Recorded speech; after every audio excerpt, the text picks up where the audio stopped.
పొద్దున్ననగా చెప్పాను టీ తీసుకురామని, ఇప్పటికి టీ అంటే తీసుకురాలేదు. దీనికి గౌరవం లేదు నేనంటే అసలు. ఇది వంటగదిలో చచ్చి ఏం చేస్తుంది? ఏ లక్ష్మి, ఎంతసేపు అయింది నీకు టీ చెప్పి? ఇలా తీసుకురా టీ. తలపొడి వచ్చేస్తుందని ఎప్పుడో చెప్పాను నీకు టీ తీసుకురామని.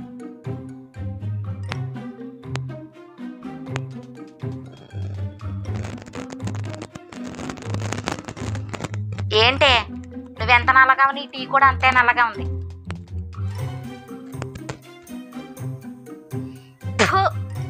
ఇది టీయా ఇంకేమన్నానా? తీసుకువా. నా కర్మకు దొరికావే నువ్వా. ఆడు పడితే ఆడు నా మాట వినకుండా నిన్ను చేసుకుని చచ్చాడు. నా ప్రాణానికి ఎందుకు దాపరించారు? మనశ్శాంతికి టీ కూడా తాగలేకపోతున్నాను. దీన్ని చూస్తేనే అసహ్యం వేసేస్తుంది నాకు. ఏం చేయను, కర్మ.